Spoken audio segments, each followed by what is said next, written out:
Today we've been covering the underlying reasons to all of your symptoms. And if you're experiencing symptoms like chest pain, shortness of breath, radiation of that pain to your jaw or your arm, you're fatigued, these could all be signs of heart disease. Heart disease, the #1 cause of death here in the U.S. And February happens to be American Heart Health Month. We're actually going to challenge you to decrease your risk of heart disease by at least 80%.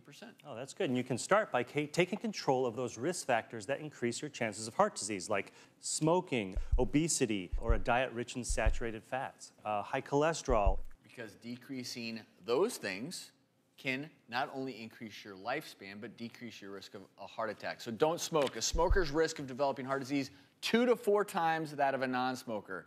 Keep a healthy weight, be active, exercise. Losing as few as 10 pounds could lower your heart disease risk by up to 50%. We've talked about on the show before, eating nuts, which are loaded with good fats, fruits and vegetables, lean proteins. That may help reduce your risk of heart disease by up to 80%. And those are the kind of steps that will help lower your cholesterol, because cholesterol builds up over time in the walls of your arteries. That's what leads to heart disease and heart attacks. Now, we received an email from a viewer, and it reads, "Hi, doctors. I heard that omega-3s are important to heart health. Is that true? And if so, how? Thanks," from Debbie in Houston. But omega-3s, they're unsaturated fatty acids, and a lot of thoughts as to what they do in the body. Anti-inflammatory, they make your platelets a little less sticky. We're showing an animation here because, again, obviously, you do want your blood to clot, like when you have a nosebleed, which we just talked about, but if it clots too easily, it can increase your risk for a heart attack. Here to give us a better understanding of omega-3s is Dr. Suzanne Steinbaum, cardiologist and the director of Women and Heart Disease at New York's Lenox Hill Hospital. Welcome. Thank you.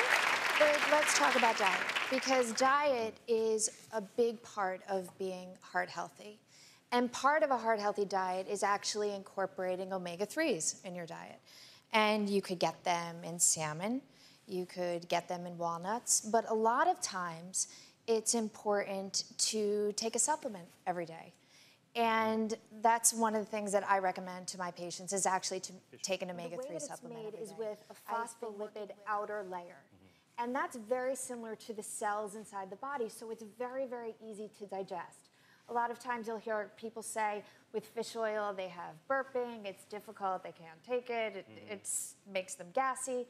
This is not exactly the same. It's more easily absorbed and easier to take. And it's actually concentrated, so you don't have to take as much. So 1 pill a day is enough. Nice. And we always talk on the show, if you're going to supplement your diet, you'll always want to talk to your doctor.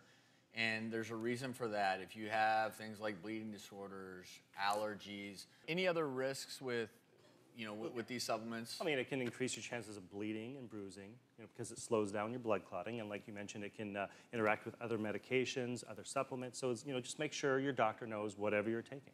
I think one of the things that people believe is that if it's something that they buy that's over the counter, that they don't really need to tell their doctor. And that's not true, because it interacts with other medications, so it's really important to do that. Well, thanks, Dr. Steinbaum. And log on to thedoctorstv.com to let us know how you're doing with your 2012 Healthy Heart Challenge. And coming up, is there a new hidden danger in your canned food? Stay with us to find out.